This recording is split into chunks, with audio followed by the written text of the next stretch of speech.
বৈশাখের 2 দিন আগে আমরা অলরেডি বৈশাখ সেলিব্রেট করে ফেলেছি, কিন্তু বৈশাখের দিন যে আমাদের বৈশাখ এভাবে সেলিব্রেট করা হবে এটা ভাবিনি। থেকে আমাদের কোনো প্রি প্ল্যান ছিল না, হঠাৎ করে আমাদের এই ডিসিশন নেওয়া। পরের দিনই আমরা সিঙ্গাপুর বাসায় এসে এইভাবে আমরা একসাথে বৈশাখ সেলিব্রেট করেছি।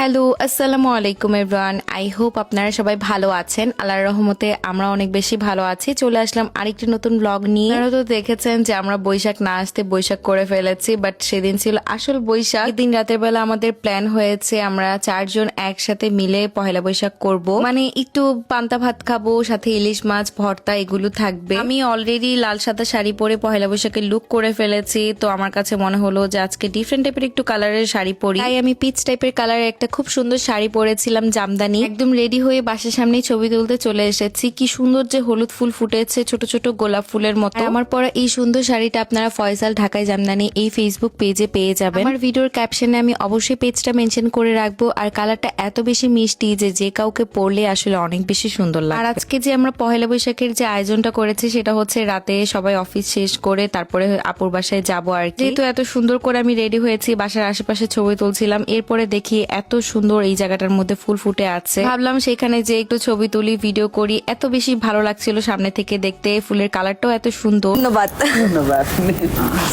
সুন্দর সুন্দর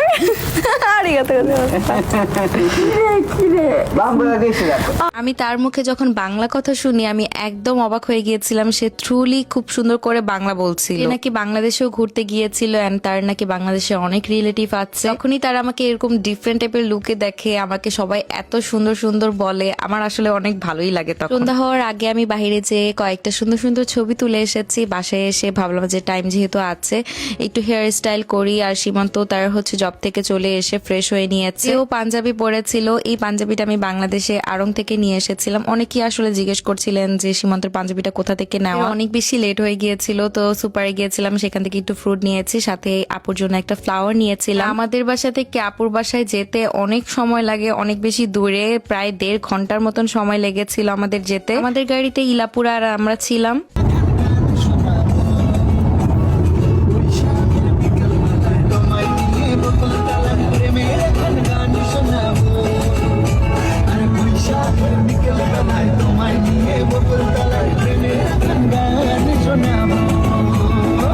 ফাইনালি আমরা সবাই আপুর বাসায় চলে এসেছি। সেকেন্ড টাইমের মতন আপুর বাসায় আসলাম। এর আগেও আমরা আরেকবার এসেছিলাম। আর ঢুকতেই দেখি যে গোল্লা আর আপু গেটের সামনে একদম হাজির। সোনিয়া আপু আগে চলে এসেছিল সিঙ্গাপুর বাসা থেকে, সোনিয়া আপুর বাসা একটু কাছে। এরপর আমি আপুর জন্য যে ফুলটা কিনে এনেছিলাম সেই ফুলটা আপুকে দিয়ে দিলাম। আমার মনে হয় ফুল জিনিসটা আসলে প্রত্যেকটা মেয়েরই খুবই পছন্দের। আমার যেহেতু ফুল খুব পছন্দ, আমার মনে হয়েছে যে সিঙ্গাপুরও খুব পছন্দ হবে। আসলেই সিঙ্গাপুর খুবই পছন্দ হয়েছে। সিঙ্গাপুর খুবই মজার একটা সিঙ্গারা বানিয়েছে, আর এদিক দিয়ে সোনিয়া আপু সিঙ্গারাগুলো ভেজে নিচ্ছিল। রান্না বান্না সবকিছুই সিঙ্গাপু নিজ হাতে একা করেছে। ভাইয়াও কোনো হেল্প করতে পারেনি, ভাইয়া তখন জবে ছিল। সবাই কি সুন্দর করে মাটির হাড়ি পাতিল দিয়ে খাবার সাজিয়ে পহেলা বৈশাখ উদযাপন করে। আমারও খুব ইচ্ছে করছিল যে এভাবে আসলে আমরা খুব সুন্দর করে সাজিয়ে পহেলা বৈশাখ করব, মানে ঘরোয়া পহেলা বৈশাখ আর কি। যখন বাংলাদেশে গিয়েছিলাম এই টেবিল রান্নাটা কিনেছিলাম, সাথে মাটির হাড়ি পাতিল গুলো কিনেছি। ইলাপু বাসা থেকে কিছু হাড়ি পাতিল নিয়ে এসেছে মাটির। ইলাপু যেহেতু রিসেন্টলি বাংলাদেশ থেকে এসেছে, আপু অনেক কিছু কিনে এনেছে, সবকিছুই রান্না করে রেখেছে। আমি জাস্ট এসে সাজিয়ে নিচ্ছিলাম টেবিলে। যে আজকে এইভাবে পহেলা বৈশাখ করব, এটা আসলে আমরা আগে থেকে কোনো প্রি প্ল্যান করিনি। হঠাৎ করে কালকে রাতেই সবাই যখন একটু কথা বলছিলাম তখনই আসলে আমাদের এই প্ল্যানটা করা। যেহেতু এত কিছুর আয়োজন আছে, খুব সুন্দর করে আমরা শাড়ি টাড়ি পরে সেজেই আসি। তো 4 ব্লগার আমরা একসাথে হয়েছে, অবশ্যই আমাদের ভিডিও ছবি তোলা হবে। আপনারা অলরেডি জানেন এরকম করে টেবিল সাজানো খাবার দিয়ে আমার কতটা পছন্দ। আমি নিজেই টেবিলটা খুব সুন্দর করে সাজিয়ে নিচ্ছিলাম, সাথে আমি স্ট্যান্ড নিয়ে গিয়েছিলাম। স্ট্যান্ডে ফোনটা রেখে জাস্ট একটু একটু করে ভিডিও করছি। আর এদিক দিয়ে সুহানাকে দেখি সীমান্ত কি পটানোর চেষ্টা করছে ফুল দিয়ে। কুলে তো আসতেই চায় না। সীমান্তকে যে ওকে কিভাবে কুলে নিল আল্লাহই জানে। এই দিনে সব থেকে যদি কোনো একটা মজার খাবার হয় সেটা হচ্ছে সিঙ্গাপুর হাতের এই সিঙ্গারাটা। ভাই দোকানকেও পুরো ফেল বানিয়ে দিয়েছে সিঙ্গাপুর, এতটা মজা হয়েছে। এদিক দিয়ে সুহানাকে কুলে নিতে পেরে সীমান্ত অনেক বেশি খুশি ছিল। তারপরে টেবিলটা ডেকোরেট করার পর এদিক দিয়ে আমি একটু পেঁয়াজ কেটে নিচ্ছিলাম। ভেবেছি যে খাবারগুলোর উপরে খুব সুন্দর করে পেঁয়াজ দিয়ে সাজালে ভালো হবে। এদিক দিয়ে সিঙ্গাপুর আমার কত যে প্রশংসা করছিল। থ্যাংক ইউ সো মাচ আপু। সাজাইছে মানে হাড়ি পাতিল বাসা থেকে নিয়ে চলে আসছে। এসে দেখেন আসলে ওই ঢেপি স্বর্গে গেলেও দান পায় না। যে আসলে গোছানো সে সব সময় গোছানো হয়।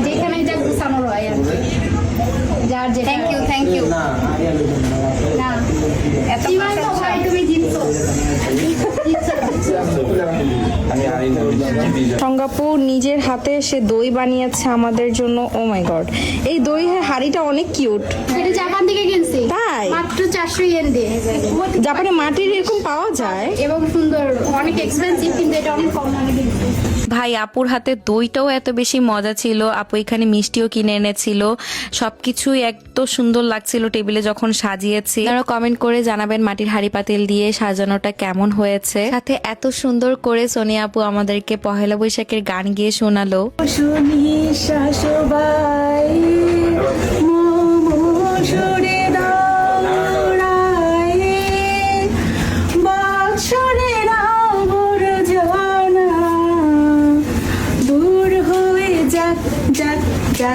এসো এসো এসো হে বৈশাখ এসো এসো। বাহ বাহ। পরে ছোট ছোট কুলাগুলোর মধ্যে যে শুভ নববর্ষ আমরা কালার দিয়ে রং করেছিলাম সেগুলো নিয়ে এসেছিলাম, যে এগুলো দিয়ে খুব সুন্দর করে সাজাবো। আপুর ওয়ালে এসে কুলাগুলো লাগিয়ে নিয়েছি, দেখতে এত ভালো লাগছিল। বালাচাও ভর্তা করেছে, সাথে ইলিশ মাছ ছিল। ইলিশ মাছ ছাড়া তো আসলে পয়লা বৈশাখ হয় না আমাদের বাঙালিদের। বেগুন ভাজা, পান্তা ভাত, ধনেপাতা ভর্তা, আলুর ভর্তা, মিষ্টি, দই, সাথে আমাদের চুড়িগুলো আর চশমা দিয়ে খুব সুন্দর করে টেবিলটা ডেকোরেট করেছে। পহেলা বৈশাখ আমাদের বাংলা নববর্ষের প্রথম দিন, তাই তো আমরা প্রত্যেক বাঙালি আসলে এই একটা মাত্র উৎসবে আমরা এত আনন্দ উল্লাসে মেতে উঠি। দেখবেন আপনি যখন কোনো কিছু নিয়ে অনেকদিন ধরে ভাবছেন, সেটা দেখবেন যে এত সুন্দর করে সাকসেসফুল হয় না, হঠাৎ করে প্ল্যানগুলো এত সুন্দর হয় যে আমরা সবাই দাঁড়িয়েছি এখানে আর সবার হাজবেন্ডের হাতে ফোন আমাদেরকে ভিডিও করছিল। আপনারা দোয়া করবেন আমাদের চারজনের সম্পর্ক যেন সবসময় এমনই থাকে। থ্যাংক ইউ সঙ্গাপু, এত এত কষ্ট করেছো আমাদের জন্য, 2 বাচ্চা নিয়ে। আমাদের মেয়েদের ছবি তোলা শেষ হয়েছে, এরপর সব ছেলেরা মিলে একসাথে দাঁড়িয়েছিল ছবি তোলার জন্য। ফাইনালি সবার ছবি তোলা হয়েছে, ভিডিও করা হয়েছে। এখানে সবাই মাটির প্লেটে খাবার খেতে বসে গিয়েছে। প্রত্যেকটা খাবারও খুবই মজা হয়েছে, বিশেষ করে আমার বালাচাও ভর্তাটা এত মজা লেগেছে, ঝাল ঝাল লাগছিল। আর এটা ছিল আমার প্লেট। খাওয়া দাওয়া শেষ করে আমরা অনেক অনেক গল্প করেছি, এখন হচ্ছে আমাদের চলে যাওয়ার পালা। এদিক দিয়ে দেখেন আমি বলছিলাম যে সোনিয়াপুর সাথে আমার ম্যাচিং, আর এদিক দিয়ে সঙ্গাপুর সাথে ইলাপুর ম্যাচিং হয়েছে। ফাইনালি আমাদের চলে যাওয়ার সময় চলে আসলো, আর এদিক দিয়ে আমি যাওয়ার সময় গোলাকে বলছিলাম আমাকে একটু টাচ্ছি দাও। ছোট থাকতে আমাদের কুলে আসতো, কিন্তু এখন বড় হয়ে সে একদমই কুলে আসতে চায় না। আজকের ভিডিওটি এখানে শেষ করছি, সবাই ভালো থাকবেন, সুস্থ থাকবেন, আল্লাহ হাফেজ। দেখা হচ্ছে নেক্সট কোনো ব্লগে। অবশ্যই আমার পেজে একটা লাইক এন্ড ফলো করতে কিন্তু একদমই ভুলবেন না।